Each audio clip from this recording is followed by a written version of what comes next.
My mom gave my brother everything at Christmas. A year later I made them beg for my help. I remember standing in the doorway of our living room in suburban Chicago, watching the snow fall softly outside the window while my heart shattered into a million pieces inside. It was Christmas Eve and the house smelled of cinnamon and pine, a scent that used to bring me joy but now only reminded me of what I was about to lose. My name is Sarah Mitchell and I was 23 years old that winter. I had just finished my degree in software engineering at Northwestern University, graduating with honors despite working 2 part-time jobs to help pay for my education. My younger brother Jason was 21, still living at home and had dropped out of college twice. But somehow in my mother's eyes he was the golden child who could do no wrong. The living room was decorated exactly as it had been every year of my childhood. The Christmas tree stood in the corner, its branches heavy with ornaments I had made in elementary school, back when I still believed my mother saw me as special. The fireplace crackled with warmth, and underneath the tree sat an impressive pile of wrapped gifts. I noticed immediately that most of them had Jason's name on the tags. My mother, Linda, sat on the couch with her reading glasses perched on her nose, a cup of tea in her hands. She looked up at me with that expression I had come to know so well over the years, the one that said I was somehow always a disappointment, always asking for too much, always falling short of whatever impossible standard she had set in her mind. I had come home that Christmas Eve with hope in my heart. 3 months earlier, I had been offered an incredible opportunity to work for a tech startup in San Francisco. The position would launch my career in ways I had only dreamed about, but there was a catch. I needed $5,000 to cover the moving expenses, the security deposit on an apartment, and basic living costs until my first paycheck arrived. I had saved almost $3,000 on my own, working weekends and taking on freelance coding projects late into the night. I just needed a little help to bridge the gap. When I asked my mother if she could loan me the remaining $2,000, promising to pay her back within 6 months, she had looked at me as if I had asked her to donate a kidney. She told me she would think about it, that we would discuss it at Christmas. I had clung to that promise like a lifeline, believing that maybe, just maybe, she would finally support my dreams the way she had always supported Jason's. That Christmas Eve, as sleet began to mix with the snow outside, my mother cleared her throat and announced that she had made some important decisions about family finances. My stomach dropped even before she began to speak. I could see it in her eyes, the way she avoided looking directly at me, the way her fingers nervously adjusted her glasses. She explained that Jason had come to her with a business proposal. He wanted to open a sports memorabilia shop downtown, something he claimed would be his true calling after years of searching for his purpose. My mother had decided to invest $20,000 into his venture. $20,000. The number echoed in my mind like a cruel joke. She was giving him 10 times what I had asked to borrow, and she was giving it to him as a gift, not even a loan. The room felt like it was spinning. I stood there, my coat still on because I had just arrived, my cheeks still cold from the winter air outside. I tried to find words, but they stuck in my throat like shards of glass. My mother continued talking, her voice taking on that defensive tone she always used when she knew she was being unfair but refused to admit it. She told me that Jason's opportunity was different, that he needed family support because he had struggled so much to find his path. She said that I was already successful, that I had my degree and my skills, and that I should be able to figure things out on my own. The implication was clear. Jason deserved help because he was weak and I deserved nothing because I was strong. My strength, the very thing I had built through years of hard work and sacrifice, had become the reason I didn't deserve my mother's support. I looked at Jason, who was sitting in the armchair by the window, and he had the decency to look uncomfortable. But he didn't speak up. He didn't tell our mother that this wasn't fair, that I had asked first, that I had always worked harder and asked for less. He just sat there accepting his windfall while I stood there empty-handed. The rest of that evening passed in a blur. We opened presents and I watched as Jason unwrapped gift after gift, expensive items that my mother had clearly spent hundreds of dollars on. I received a sweater from a department store clearance rack and a generic gift card for $50. The disparity was so obvious, so painful, that even my mother's sister, Aunt Carol, who had come over for dinner, pulled me aside in the kitchen to tell me how sorry she was. I left that night before dessert was served, making an excuse about not feeling well. The truth was, I couldn't bear to sit at that table any longer, pretending that everything was fine, pretending that my heart wasn't breaking. As I drove back to my tiny studio apartment in the city, the windshield wipers struggling against the freezing rain, I made a decision. I would make it to San Francisco on my own. I would take every freelance job I could find, I would sell everything I didn't absolutely need, and I would prove that I didn't need my mother's help or approval. The next 3 months were the hardest of my life, but they were also the most transformative. I threw myself into work with a desperation I had never felt before. Every morning I woke up at 5 a.m. in my cramped studio apartment, the radiator clanking and hissing as Chicago's brutal winter raged outside. I would make instant coffee, open my laptop, and start coding before the sun even rose over Lake Michigan. I took on every freelance project I could find, no matter how small or tedious. I built websites for local businesses, created custom software for startups, fixed bugs for companies that needed quick turnarounds. I worked 12, sometimes 16 hours a day, fueled by coffee and the burning memory of that Christmas Eve. Every time I felt exhausted, every time I wanted to give up, I would remember the look on my mother's face when she told me I should figure things out on my own. That memory became my fuel. By mid-March, I had scraped together the money I needed. I sold my car, my furniture, everything except my clothes and my laptop. I said goodbye to the few friends I had in Chicago, packed my life into 2 suitcases and a backpack, and boarded a plane to San Francisco. As the plane lifted off, I looked down at the city below, covered in the last remnants of winter snow, and I felt something shift inside me. I wasn't running away from my family. I was running toward my future. San Francisco was overwhelming at first. The tech startup, called NextGen Solutions, was located in the south of Market District, in a renovated warehouse with exposed brick walls and standing desks. My co-workers were brilliant, ambitious people from all over the world, and for the first time in my life I felt like I was exactly where I belonged. The company was developing artificial intelligence software for healthcare providers, and my role involved creating the user interface that would make complex data accessible to doctors and nurses. I rented a tiny room in a shared apartment in the Mission District. My room was barely large enough for a bed and a desk, and I could hear everything my roommates did through the thin walls. But I didn't care. I was in San Francisco, I was working my dream job, and I had done it completely on my own. During those first months, my mother called occasionally. The conversations were always brief and superficial. She would ask how I was doing and I would give vague, positive answers. She never asked about my job, never showed any real interest in what I was building. Mostly, she talked about Jason and his store, which had opened in April with a grand celebration that she described in painful detail. She had been there, cutting the ribbon, posing for photos, treating it like Jason had accomplished something extraordinary when all he had done was take her money and rent a storefront. I didn't tell her that I had been promoted within my first 4 months at NextGen. I didn't tell her that the CEO had personally complimented my work, or that I had been assigned to lead a small team on a major project. I kept my victories to myself, building my success in silence while she remained oblivious to everything I was achieving. By summer, I had paid off my credit cards and started saving money. San Francisco was expensive, but my salary was good, and I had learned to live frugally during those desperate months in Chicago. I found joy in small things. Walking along the Embarcadero at sunset, eating cheap tacos from food trucks, attending free tech meetups where I networked with other developers. I was building not just a career, but a whole new life, one where my worth wasn't determined by my mother's arbitrary judgments. In August, NextGen secured a major contract with a hospital network on the East Coast. The deal was worth millions and my team's software was at the center of it. The CEO announced that the company would be going public within the year, and those of us who had been there from the early days would see significant financial benefits. I did the math one night, sitting at my desk with a calculator, and realized that within 2 years I could be financially secure in ways I had never imagined possible. I didn't call my mother to share the news. By that point I had stopped expecting anything from her. The hurt from Christmas had hardened into something else, something colder and more resolute. I wasn't angry anymore. I was simply done caring about her approval. I sent her occasional text messages to let her know I was alive and well, but I stopped initiating real conversations. If she noticed the distance growing between us, she never mentioned it. In October, almost a year after that terrible Christmas, I received a message from Aunt Carol. She asked if I could call her when I had a chance, said it was important but not urgent. I called her that evening, sitting on the fire escape of my apartment building, watching the fog roll in over the city. What she told me made my blood run cold, but part of me, the part that had been hurt so deeply, felt a grim satisfaction. Jason's store was failing. Badly. He had made every rookie mistake possible. Poor location choice, overpaying for inventory, no real business plan, no understanding of his market. He had burned through my mother's $20,000 in less than 6 months and had taken out business loans to keep the doors open. Now those loans were coming due and he couldn't pay them. He was facing bankruptcy, and because my mother had co-signed on some of the loans, she was facing financial ruin too. Aunt Carol told me that my mother was too proud to ask me for help, but that the situation was desperate. The house I grew up in, the house my mother had lived in for 30 years, was at risk. Jason's creditors were circling, and my mother had already drained her retirement savings trying to keep his failing business afloat.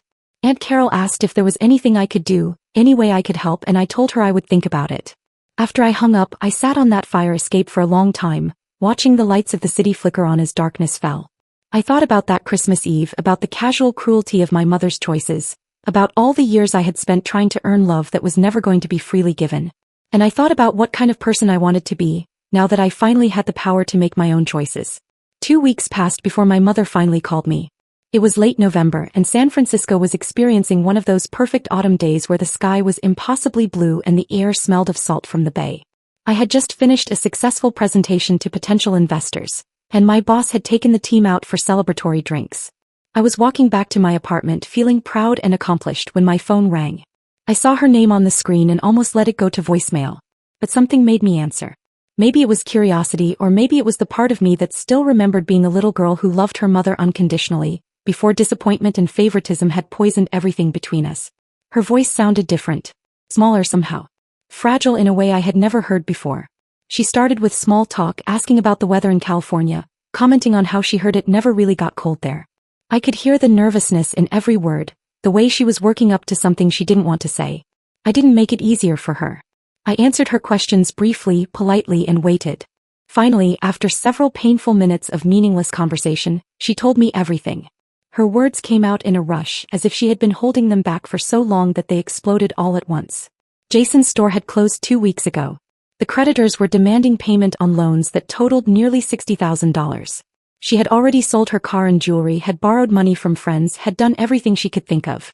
But it wasn't enough. The bank was threatening foreclosure on the house. She had 30 days to come up with $40,000 or she would lose everything. I stood on the corner of 16th and Valencia, watching people stream past me, living their lives, completely unaware of the moment I was experiencing. I felt strangely calm, almost detached, as if I were watching this scene happen to someone else. My mother was crying now, something I had only heard a handful of times in my entire life. She told me she was sorry, that she should have helped me when I asked, that she had made terrible mistakes. She said she didn't deserve my help, but she was begging me anyway because she had nowhere else to turn. I let the silence stretch out between us. In that silence I thought about so many things. I thought about being 8 years old and winning the school science fair, and how my mother had missed the ceremony because she had to take Jason to a baseball game. I thought about my high school graduation where I gave the valedictorian speech, and how she had spent the entire reception talking to other parents about Jason's mediocre grades as if they were achievements. I thought about every time I had needed her support, her encouragement, her love, and how she had always found a way to make me feel like I was asking for too much. But I also thought about who I had become in the year since that Christmas. I had built something real and meaningful. I had proven to myself that I was capable and strong and worthy of success. I didn't need her validation anymore because I had my own. And standing there on that San Francisco street corner, I realized that holding on to anger and resentment was only hurting me. It wasn't changing her and it wasn't changing the past. I told her I would think about it and call her back in a few days. She thanked me profusely, her voice breaking with relief and desperation. After we hung up, I walked the rest of the way home in a daze. My roommate, a software developer named Maya who had become a good friend, took one look at my face and asked what was wrong. I told her everything from that Christmas Eve to the phone call I had just received. Maya listened without interrupting, and when I finished she asked me a simple question. What did I want to do? I didn't have an answer. Part of me wanted to tell my mother no, to let her experience the same helplessness I had felt when she refused to help me. Part of me wanted her to lose that house, to understand what it felt like to have your dreams and security ripped away. But another part of me, the part that was tired of carrying around so much pain, wanted something different. I wanted closure. I wanted to be free from the weight of this relationship that had shaped so much of my life. Over the next few days I did research. I looked into my mother's financial situation, verified the details she had given me, and calculated exactly what it would take to save her house. I also thought carefully about what I wanted in return, not in terms of money but in terms of boundaries and respect. I realized that if I was going to help her, it had to be on my terms and there had to be real change, not just empty promises made in desperation. I called her on Thanksgiving Day. I had been invited to a Friendsgiving celebration with my coworkers, but I stayed home instead, sitting by the window of my small room, looking out at the city that had given me a new life. When she answered, I could hear the hope and fear in her voice. She asked if I had made a decision and I told her yes. I would give her the money she needed to save the house. Not a loan but a gift, because I didn't want there to be any ongoing financial connection between us. But there were conditions. She had to agree to family therapy, all three of us, so we could address the patterns that had damaged our relationship for so long. She had to acknowledge, honestly and publicly, the favoritism she had shown Jason and the pain it had caused me. And she had to accept that our relationship going forward would be different, that I would no longer accept being treated as less important or less worthy than my brother. There was a long silence on the other end of the line. I could almost hear her weighing her options, calculating whether she could agree to these terms or whether her pride was worth more than her house. Finally, she said yes. Her voice was quiet, defeated in a way that should have given me satisfaction but instead just made me feel sad. We agreed that I would wire the money within 48 hours, and that she would begin looking for a family therapist immediately. After we hung up, I sat in the gathering darkness of my room, not bothering to turn on the lights. I didn't feel victorious or vindicated. I felt exhausted and oddly empty, as if something had been released from deep inside me. I was helping my mother not because she deserved it, but because I deserved to be free from the bitterness that had been eating away at me.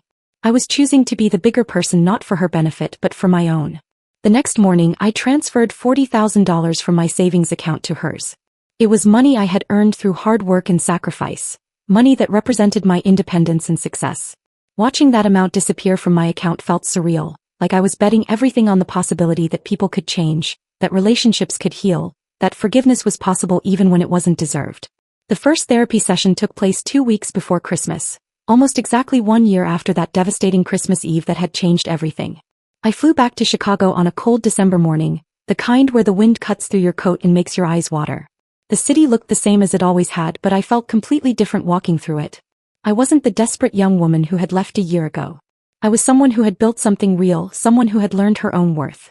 My mother had found a therapist named Dr. Patricia Okonkwo, a warm Nigerian-American woman in her 50s who specialized in family dynamics. Her office was in Lincoln Park, in a cozy brick building with a small waiting room that smelled like lavender. I arrived first, sitting in one of the comfortable chairs and watching through the window as pedestrians hurried past, bundled against the cold. My mother arrived next, looking smaller than I remembered.